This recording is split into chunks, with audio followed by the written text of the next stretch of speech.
Welcome to learning session. It's about the very important topic that's about the GST. It's about the GST. Now GST क्या होता है? GST is Goods and Services Tax. आप सभी already GST से related aware है. GST is a unified tax, right? बहुत से taxes को मिला करके GST बना है and there is a dual structure यानी कि दो कंपोनेंट होते हैं. जैसे एक स्टेट में आप हो, आप लेट्स से आप पंजाब में हो और पंजाब में आपका बिजनेस है, राइट?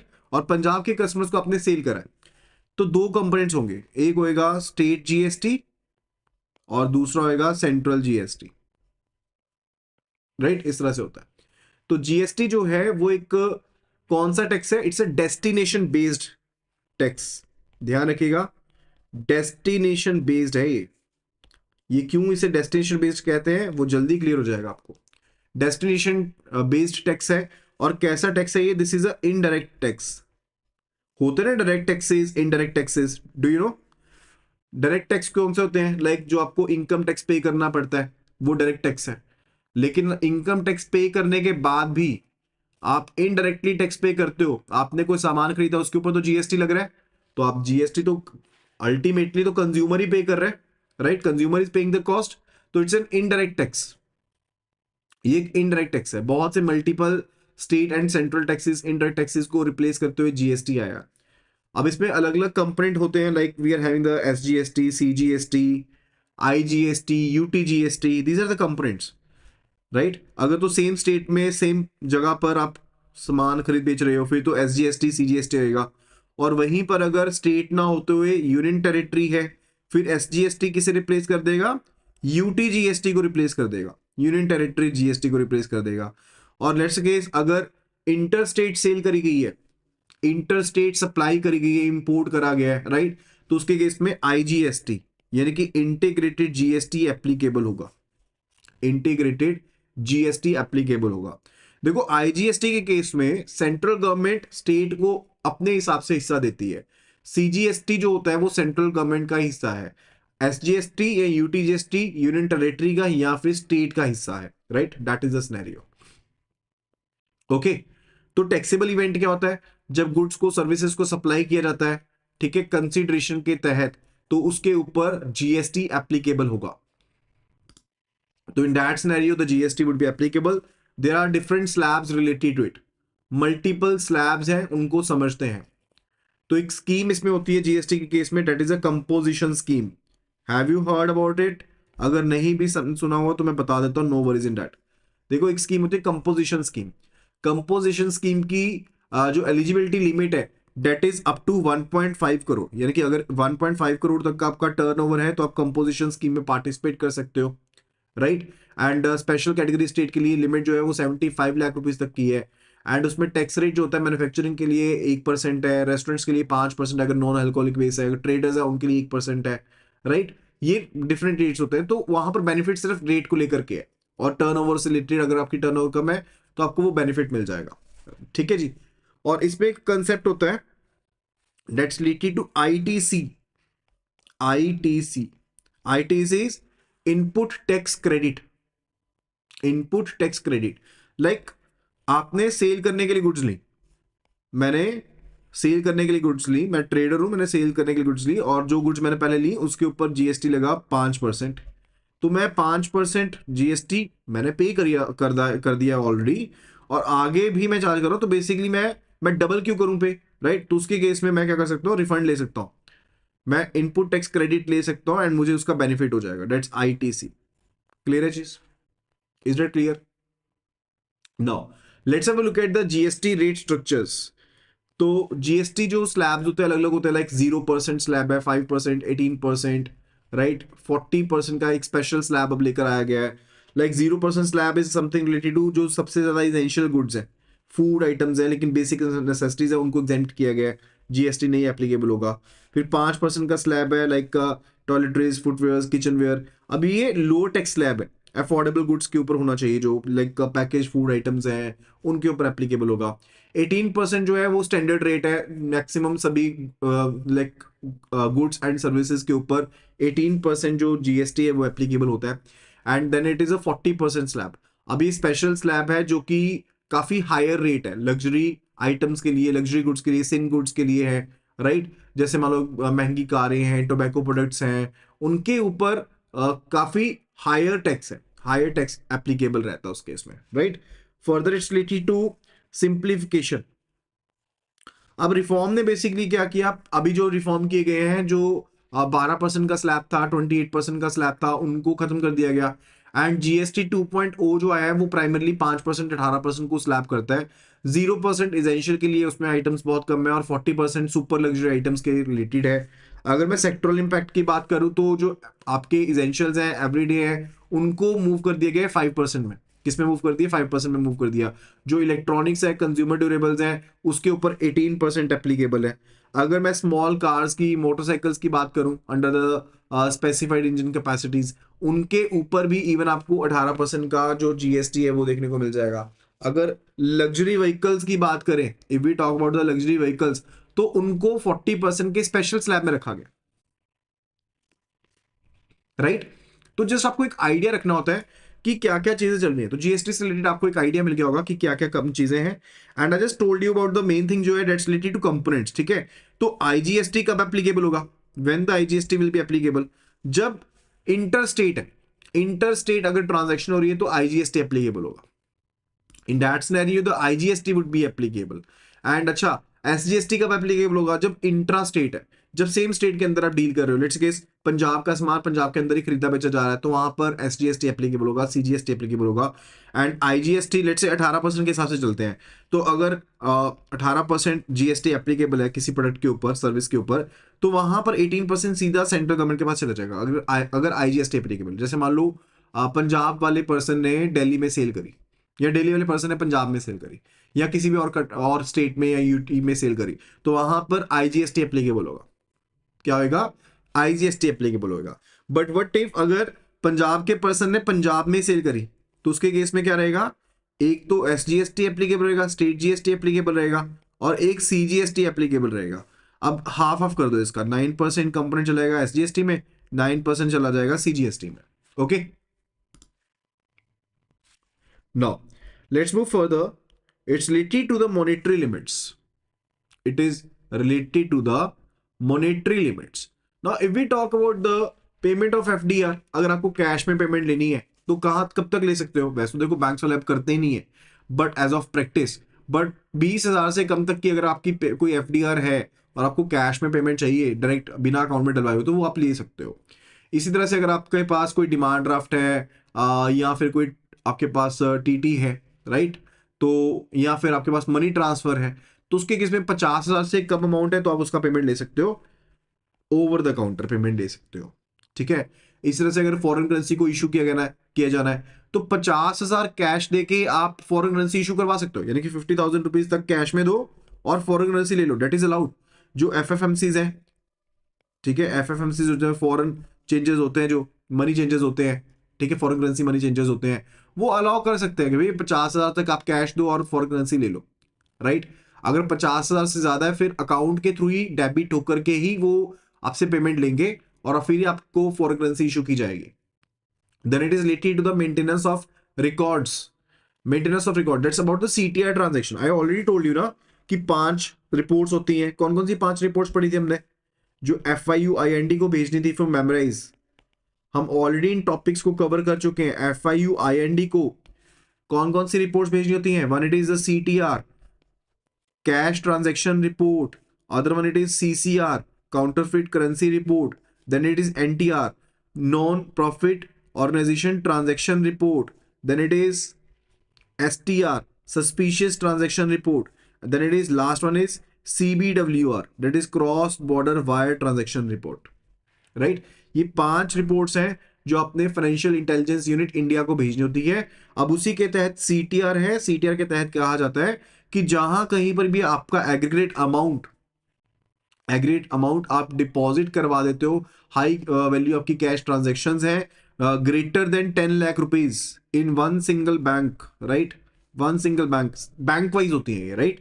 तो अगर अलग अलग बैंक में 5-5 लाख की ट्रांजेक्शन करो कोई दिक्कत नहीं है, लेकिन मान लो आपने 5 लाख की ट्रांजेक्शन एक ब्रांच में कर दी और उसी बैंक की सेम ब्रांच में या अलग ब्रांच में आपने 6 लाख की ट्रांजेक्शन कर दी, यानी कि टोटल 10 लाख से ज्यादा ट्रांजेक्शन होगी। 10 लाख से ज्यादा ट्रांजेक्शन होगी, चाहे इंडियन करेंसी में है, डिनोमिनेशन में है, चाहे वो फॉरेन करेंसी डिनोमिनेटेड है। अगर 10 लाख से ज्यादा अमाउंट हो गया तो उसे रिपोर्ट करना पड़ेगा to the FIU-IND as well as to the Reserve Bank of India under the CTR, right. Cash transaction report में उसे आपको बताना पड़ेगा। फर्दर अगर आप 50,000 से ज्यादा का टर्म डिपॉजिट करवाते हो तो पैन कार्ड लगाना पड़ेगा, अदरवाइज जो TDS है वो ज्यादा एप्लीकेबल होगा, राइट। एंड अगर आप 50,000 या उससे ज्यादा अमाउंट की ट्रांजेक्शन करना चाहते हो तो आपको पैन कार्ड सबमिट करना पड़ेगा, या फिर जो फॉर्म 16 है वो आपको सबमिट करना पड़ेगा, डेट इज रिक्वायर्ड। क्लियर है चीज? अच्छा, एक और लिमिट यहां पर लिखी गई है एंड में, that's related to the Indo Nepal remittance scheme. जो इंडो नेपाल रेमिटेंस स्कीम है, cash from non account holder कितना एप्लीकेबल होता है in case of the Indo Nepal scheme. जो कैश है from the cash remittance from the non account holder. देखो ये जो फ्रेमवर्क है ना इंडो नेपाल रेमिटेंस स्कीम का, INRS कहते हैं इसको। क्या कहते हैं? वी से टू बी INRS। ये फ्रेमवर्क किसने दिया है? परमिट भी रिजर्व बैंक ऑफ इंडिया ने किया और बनाया भी रिजर्व बैंक ऑफ इंडिया ने ही है। तो मैक्सिमम लिमिट जो होती है जो कैश के साथ रिलेटेड है from the non account holder, that is ₹50,000। जो एक नॉन अकाउंट होल्डर है, मान लो कोई नेपालीज पर्सन है, वो पेमेंट रिमिट करना चाहता है, तो वो इवन अकाउंट नहीं भी है तो 50,000 रुपए तक वो रिमिट कर सकता है। बट उन्हें प्रोड्यूस करने पड़ेंगे। क्या प्रोड्यूस करने पड़ेंगे? OVDs, ऑफिशियल वैलिड डॉक्यूमेंट्स को प्रोड्यूस करना पड़ेगा। क्लियर है? और ये जो स्कीम है, ये पर्पस क्या करती है कि क्रॉस बॉर्डर रिमिटेंस की जाती है, फंड्स की जा सकती है from India to Nepal, from India to Nepal. Clear है? After that it is a TDS, very important topic. It's related to TDS। अच्छा, TDS होता क्या है? That is tax deducted at source. क्या होता है?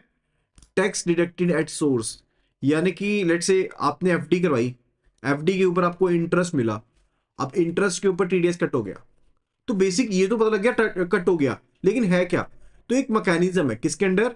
इनकम टैक्स एक्ट के अंदर एक मैकेनिज्म है जहां पर पेमेंट के टाइम के ऊपर, पेमेंट के टाइम के ऊपर जो टैक्स है वो डिडक्ट किया जाता है और सेंट्रल गवर्नमेंट को डिपॉजिट करवा दिया जाता है। मेन चीज क्या है कि या तो अपने एडवांस कलेक्शन करनी है टैक्स की, टैक्स बेस को वाइडन करना चाहते हो, या फिर जो टैक्स की चोरी होती है उसको रोकना चाहते हो, राइट। उस पर्पज के लिए ये चीज की जाती है, दैट इज अ TDS।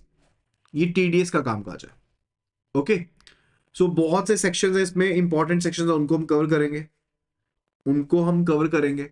जैसे कि बैंक के जो डिपॉजिट्स हैं, बैंक के जो डिपॉजिट्स हैं उनके ऊपर कौन सा TDS एप्लीकेबल है?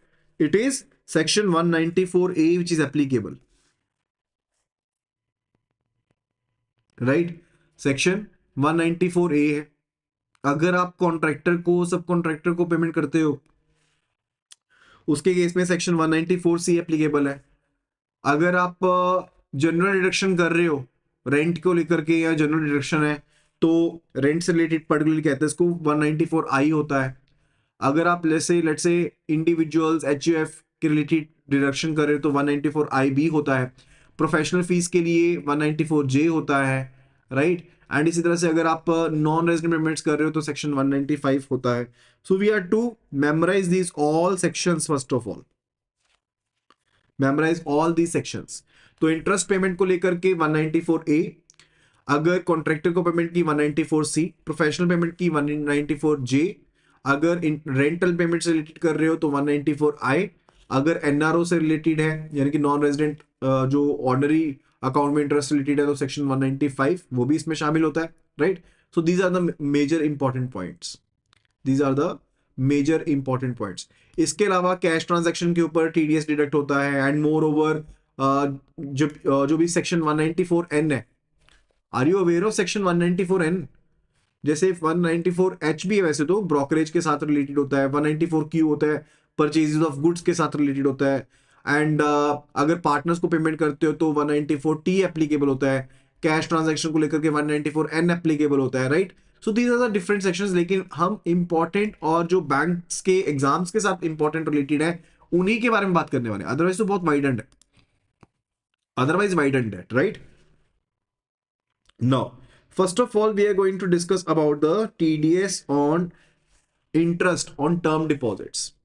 On term deposits या फिर recurring deposit के बारे में अगर हम बात करें तो वहां पर TDS कितना रेट एप्लीकेबल है उसके बारे में, राइट?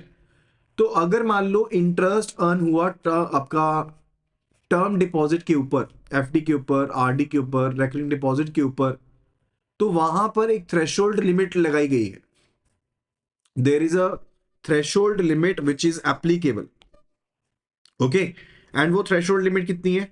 जहां पर देखो सीनियर सिटीजन की बात करें, हम 60+ ईयर्स वाले पर्सन की बात करें, वहां पर थ्रेशोल्ड लिमिट जो है डेट इज ₹1,00,000. वहां पर कितनी लिमिट है? 1 लाख रुपए की लिमिट है उस केस में, राइट? एंड अगर other than senior citizen individual की बात करें तो लिमिट कितनी है? 50,000 रुपीज की लिमिट है. ध्यान रखिएगा, बहुत इंपॉर्टेंट है. सीनियर सिटीजन के लिए लिमिट 1 लाख की है, और बाकी जो रेजिडेंट इंडिविजुअल्स हैं, एचयूएफ है, उनकी लिमिट 50,000 की है. कितनी है? 50,000 की है. ये अपडेटेड थ्रेशोल्ड्स हैं, right? These are the updated thresholds. And अगर पैन कार्ड अवेलेबल है तो 10% टैक्स कटेगा, और अगर पैन कार्ड अवेलेबल नहीं है तो 20% TDS would be applicable.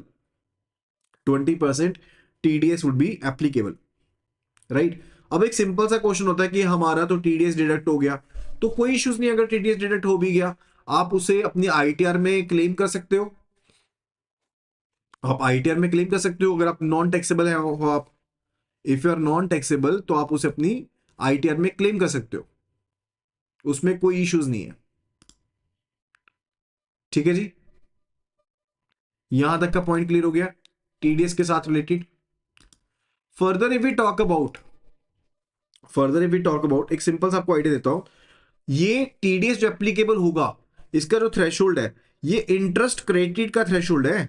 यानी कि एग्रीगेट क्रेडिट अगर टैक्स का किया जा रहा है 1 लाख से ज्यादा, 1 लाख या उससे ज्यादा, तो ये टैक्स एप्लीकेबल होगा. तो 1 लाख तक का है, यानी कि जैसे ही 1 लाख का इंटरेस्ट बना, 10,000 अमाउंट जो है वो TDS का डिडक्ट कर दिया जाएगा. पूरे के पूरे इंटरेस्ट के ऊपर एप्लीकेबल होगा TDS. फिर ये नहीं है कि 1 लाख के बाद के इंटरेस्ट के ऊपर एप्लीकेबल होगा. And that is to be deposited to the central government. वो किसको डिपॉजिट करना पड़ेगा? सेंट्रल गवर्नमेंट के साथ वो डिपॉजिट करना पड़ेगा. दैट इज बेसिकली रिक्वायर्ड, वो चीज रिक्वायर्ड. और एग्जाम्पशन भी ले सकते हो आप. अगर मान लो सीनियर सिटीजन है, वो 15H फॉर्म फिल कर देते हैं, वो ये डिक्लेयर कर देते हैं कि भाई हमारी तो कोई ऐसी अदर देन दिस इनकम है ही नहीं है, और टैक्सेबल स्लैब में हम आते नहीं है. दिस इज ये डिक्लेरेशन होती है 15H, right? For senior citizen. Normal अगर आप हो सिटीजन तो 15G है, तो 15G फॉर्म आपको सबमिट करना पड़ेगा, right? This is eligible for the resident individuals, and senior citizen के लिए है 15H फॉर्म है.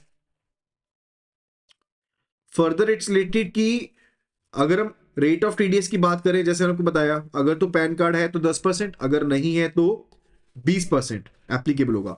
अब यहां पर कुछ एक स्पेशल केसेस है, वेरी इंपॉर्टेंट. जो चीज इंपॉर्टेंट है, मिस मत करना उसको, राइट? लाइक अगर माइनर अकाउंट की बात करें, तो माइनर अकाउंट की जो इंटरेस्ट इनकम होती है ना, उसे क्लब किया जाता है गार्डियन की इनकम के साथ. एंड किस हिसाब से किया जाता है? इनकम टैक्स रूल के हिसाब से. तो क्लब किया जाता है with the higher earning parent. जो हायर अर्निंग पेरेंट होता है उसके साथ क्लब किया जाता है, राइट? जैसे मान लो फादर ज्यादा अर्न कर रहे हैं ना, और माइनर की इनकम फिर फादर के साथ काउंट करोगे. अगर मदर अर्निंग ज्यादा कर रही है तो मदर के साथ आप क्लब करोगे माइनर की इनकम को, as per the income tax rules.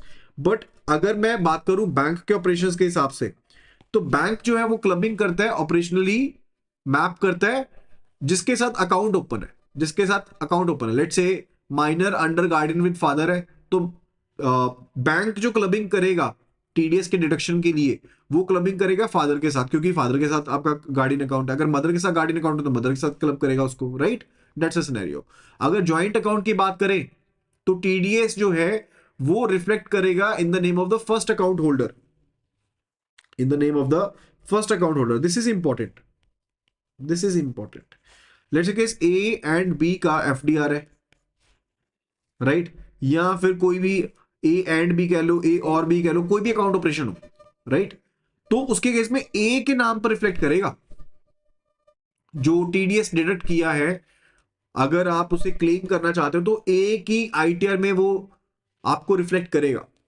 अगर हम एनआरआई अकाउंट्स के बारे में बात करें टीडीएस के साथ रिलेटेड, तो जहां पर तो सोर्स है रिलेटेड, बाहर से ही पैसा आना है सिर्फ, like in the case of the NRE account, non resident external rupee account, right? या फिर हम foreign currency non resident account, FCNR account के बारे में बात करें, अगर हम इन अकाउंट्स के बारे में बात करें, एनआरई अकाउंट और एफसीएनआर अकाउंट की बात करें, तो इसके केस में कोई भी टीडीएस एप्लीकेबिलिटी नहीं बनती है। There is no TDS applicability in this scenario, okay? लेकिन एनआरओ अकाउंट के केस में, non resident ordinary rupee account के केस में डेफिनेटली अलाउड है भाई, वहां पर इंटरेस्ट टैक्सेबल होता है, तो उसके केस में टीडीएस डिडक्ट किया जाएगा, लेकिन that will be deducted under section 195, section 195 में डिडक्ट किया जाता है वो, and this is deducted around 30%। In case of 30% plus surcharge भी लगता है इसमें, ठीक है? तो 32-33% के आसपास हो जाता है ये। तो हायर जो टीडीएस होता है that's applicable in case of the NRO deposits, in case of NRO deposits ज्यादा जो टीडीएस है वो डिडक्ट किया जाता है, राइट? चलो अभी हम बात करने वाले रिलेटेड टू एग्जेम्पशंस। एग्जेम्पशंस कौन कौन एग्जेम्प्टेड है भाई? एग्जेम्पशन तभी है अगर आप ये डिक्लेरेशन देते हो। आई ऑलरेडी टोल्ड यू, अगर आप सीनियर सिटीजन हो तो फॉर्म H15H आपको फर्निश करना पड़ेगा, और अगर आप जनरल सिटीजन हो तो आपको फॉर्म 15G फर्निश करना पड़ेगा, डेट इज रिक्वायर्ड, और यहां पर डिक्लेरेशन देनी पड़ती है। तो बैंक जनरली इन डिक्लेरेशंस को अपने पास रिटेन करके रखता है, बिकॉज चेकिंग कर सकते हैं, डिपार्टमेंट ऑडिट कर सकता है, right? Further it's related to the TDS certificates. Now TDS certificate is given on form 16A, form 16A के ऊपर टीडीएस सर्टिफिकेट दिया जाता है। एंड जब टीडीएस स्टेटमेंट को फर्निश किया जाता है, ठीक है, टीडीएस स्टेटमेंट को फर्निश किया जाता है, उसके बाद विद इन 15 डेज इसे इश्यू करना होता है, right? And 16A is issued for TDS deducted other than salary. अगर सैलरी के अलावा किसी और पर्पस के लिए टीडीएस को डिडक्ट किया गया है तो वो फॉर्म 16A के अंदर रिफ्लेक्ट कर जाएगा। जो भी टीडीएस बैंक ने डिडक्ट किया होगा वो फॉर्म 16A में आ जाएगा, if it is other than the deduction from the salary. Salary के ऊपर भी इवन टीडीएस डिडक्ट होता है, but in case of form 16A, right, कौन सा होगा? जो अदर देन सैलरी है वो इसमें होगा, और within 15 days from the due date of furnishing the TDS statement आपको TDS certificate in form 16A format issue करना पड़ेगा। Then it is related to deposit of TDS and TDS return due dates. देखो, अगर हम due date की बात करते हैं कि बैंक को आगे टीडीएस कब जमा करवाना होता है, तो जनरल रूल है कि by the 7th of the following month, यानी कि अगर अप्रैल का टीडीएस डिडक्ट किया है तो 7th ऑफ मई तक आप जमा करवाएंगे सेंट्रल गवर्नमेंट के अकाउंट में। और अगर मार्च के डिडक्शन की बात करें तो उसके लिए जो डेट है वो 30th ऑफ अप्रैल तक होती है for the March deduction, because closing होती है, तो उसमें आपको 30 अप्रैल तक का टाइम दिया जाता है। And quarterly TDS due date क्या होती है? क्वार्टरली टीडीएस स्टेटमेंट की ड्यू डेट्स क्या होती हैं? 31 जुलाई, 31 अक्टूबर, 31 जनवरी, 31 मई।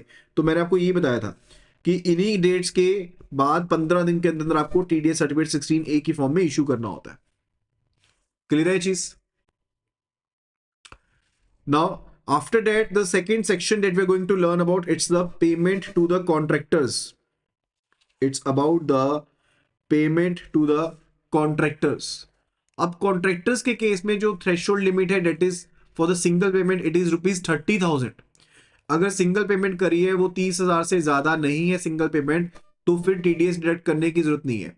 30,000 से ज्यादा है, राइट, या 30,000 से अगर ज्यादा होगी तो उसके केस में क्या रहेगा, उसके केस में आप टीडीएस डिडक्ट करोगे कॉन्ट्रैक्टर के लिए।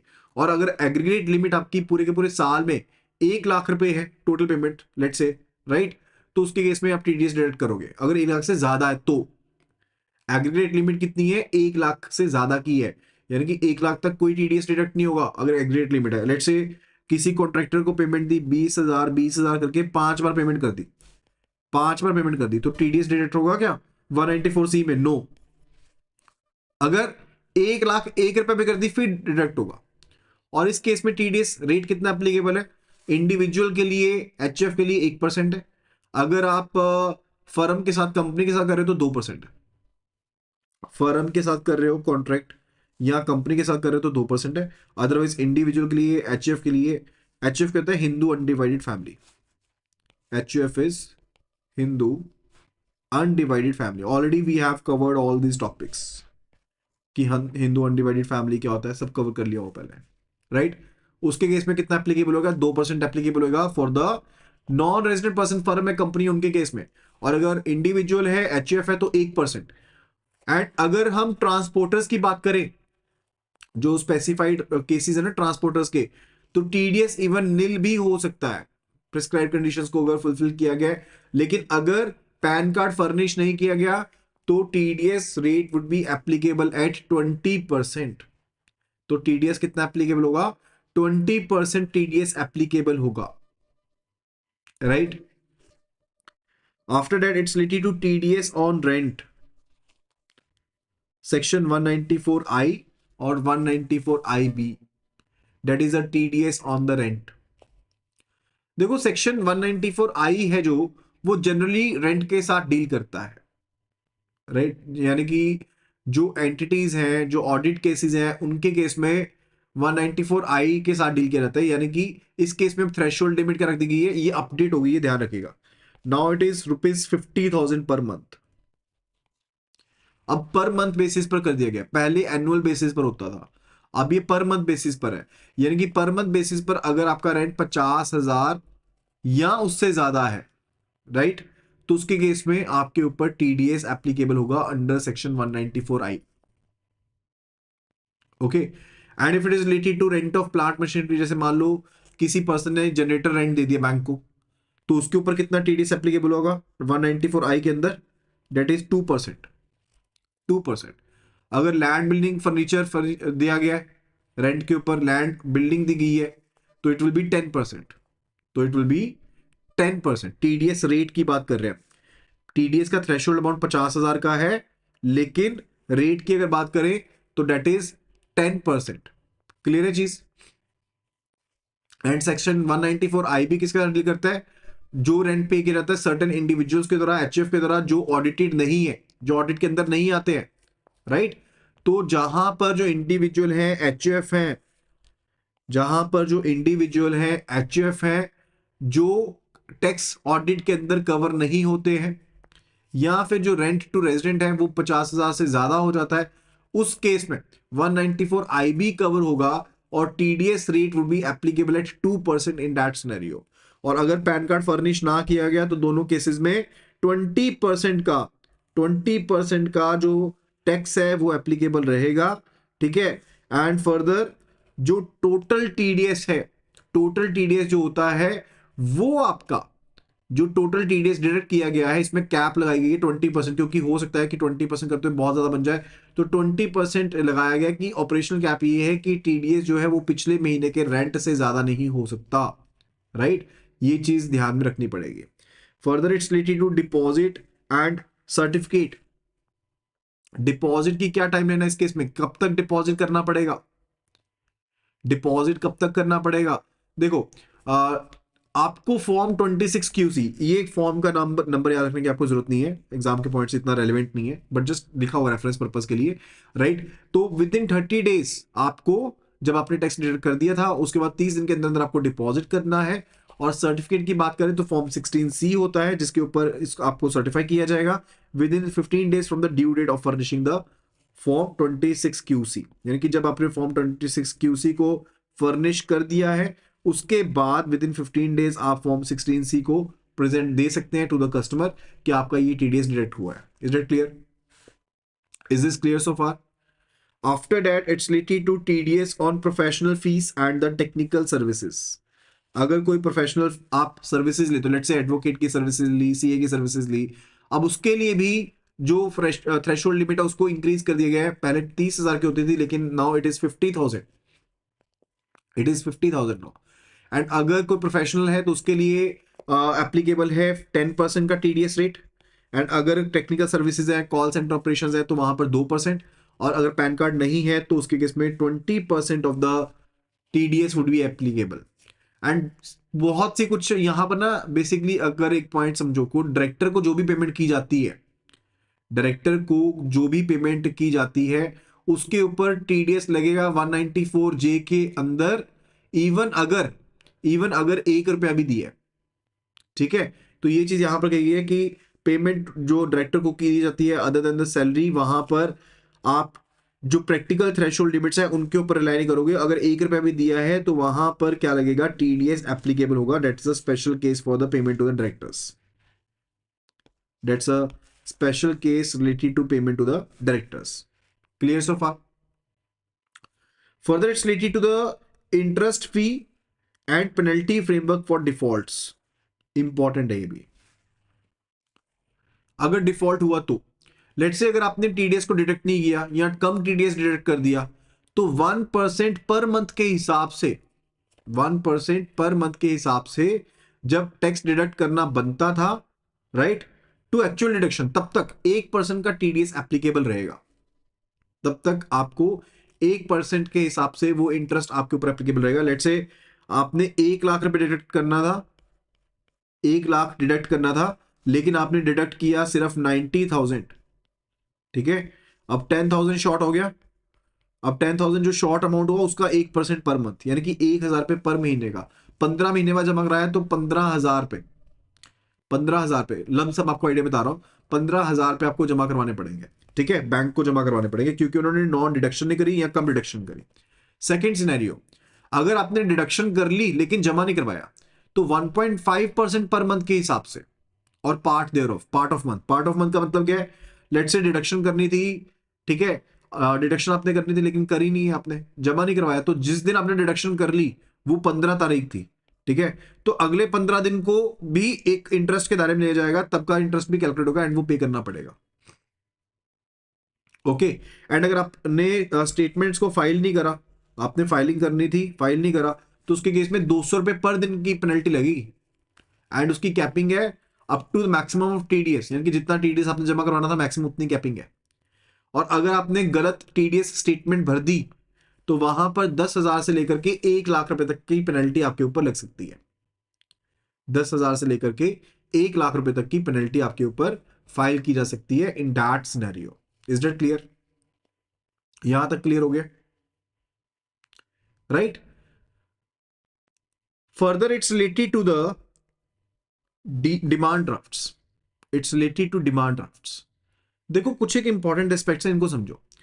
आरबीआई बार बार कहता है कि जो डिमांड ड्राफ्ट है आपके यहाँ फिर टीटी टेलीग्राफी ट्रांसफर होते हैं, ट्रैवलर चेक होते हैं, अगर 50,000 से ज्यादा या 50,000 के अमाउंट के इशू करने हैं तो सिर्फ और सिर्फ तब इशू किए जा सकते हैं अगर आप कस्टमर के अकाउंट को डेबिट करके फिर इशू करते हो, otherwise you can not be issuing, right.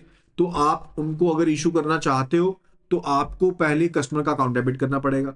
अगर डिमांड ड्राफ्ट की बात करें फॉर 20,000 एंड अबव, आरबीआई ने एडवाइस किया है कि डिमांड ड्राफ्ट 20,000 से ऊपर के इशू करने हैं तो अकाउंट पे क्रॉसिंग के साथ ही आप उनको क्रेडिट करेंगे, अदरवाइज नहीं देंगे पेमेंट. फर्दर टाइम डिपॉजिट की अगर बात करें, अगर हम टाइम डिपॉजिट की बात करें तो कार्ड, जो आपका पैन कार्ड है वो मैंडेटरी है. अगर पर्सन ने 5 लाख से ज्यादा जमा करवाए हैं ड्यूरिंग एन ईयर, ठीक है, ड्यूरिंग एन ईयर, या फिर पूरे के पूरे टाइम में 50,000 से ज्यादा है, तो उसके केस में 50,000 या उससे ज्यादा है, लाइक एक ही बार में करे तो 50,000 या उससे ज्यादा, पूरे साल में करे तो 5 लाख या उससे ज्यादा, तो उसके केस में पैन कार्ड मैंडेटरी है, right. No other it's related to will. Will क्या होती है, जब एक पर्सन की डेथ होती है, जब एक पर्सन की डेथ होती है तो वो अपना बेसिकली एक जो उसका एस्टेट है वो छोड़ जाता है ना, पीछे एस्टेट छोड़ जाता है, एंड वो लिख करके अगर गया हुआ ऑलरेडी सब चीजें कि भाई ये पैसा इसको मिलेगा, ऐसे ऐसे इसको एग्जीक्यूट किया जाएगा, डेट इज विल। एंड जो पर्सन पर्सन जिसका नाम मेंशन किया गया विल के ऊपर, राइट, उसको कहते हैं एग्जीक्यूटर, कि भाई उस पर्सन ने एग्जीक्यूट करना है विल को। And letter of administration is related to what, ठीक है, तो विल एक चीज होगी, एग्जीक्यूटर एक चीज हो गया, and further it's related to letter of administration. Letter of administration क्या होती है, जब एक पर्सन की डेथ होती है, राइट, एंड फर्दर उस पर्सन ने मान लो विल नहीं लिखी हुई, तो तब उस केस में लेटर ऑफ एडमिनिस्ट्रेशन इशू की जाती है। तो विल इज रिलेटेड टू जो पर्सन अपने एक टेस्टामेंट्री देता है कि भाई इस इन पर्सन को पैसा देने हैं, एंड जिस पर्सन का नाम मेंशन होता है कि वो पर्सन एग्जीक्यूट करेगा बिल को, उसको एग्जीक्यूटर कहते हैं। बट जहां पर पर्सन ने कोई भी विल नहीं बनाई है, वहां पर आपको कोर्ट से ऑर्डर लेना पड़ेगा, that is said to be letter of administration, उसे लेटर ऑफ एडमिनिस्ट्रेशन कहेंगे। एंड उसके केस में कोर्ट अपॉइंट करेगी एडमिनिस्ट्रेटर को, so as to manage the estate, so as to manage the estate, right? And probate क्या होती है, probate is a certified copy of the will, जो कि इशू की जाती है डिस्ट्रिक्ट कोर्ट के द्वारा। सर्टिफाइड कॉपी जो विल की होती है, जो इशू की जाती है डिस्ट्रिक्ट कोर्ट के द्वारा, उसको प्रोबेट कहते हैं, वी से टू बी प्रोबेट। क्लियर है चीज। फर्दर सक्सेशन सर्टिफिकेट क्या होता है, जब एक पर्सन की डेथ हो जाती है, एप्लीकेशन दी जाती है लीगल हेयर्स के द्वारा, जो उनके उत्तराधिकारी उनके द्वारा एप्लीकेशन दी जाती है, कोर्ट एक सक्सेशन सर्टिफिकेट इशू करता है, ठीक है, जो जितने भी डेप्ट ड्यू थे उनके ऊपर एप्लीकेबल होता है, यानी कि जो भी पैसा लेने देने वाला था आपकी सिक्योरिटी से, उनके ऊपर एप्लीकेबल होता है, that is succession certificate, right. That will be all about today video. आज की वीडियो में सिर्फ इतना ही। आई होप कि आपने सभी टॉपिक्स को अच्छे से समझा होगा। अगर किसी भी तरह का डाउट है तो you can be letting no in the comment section, and further do download the application from the link iibf24/app। And अगर आप iOS यूजर हैं, it will be asking for the ORG code which is GEGKT। So just do download the application and start your preparations. Thank you so much and see you again in the next video.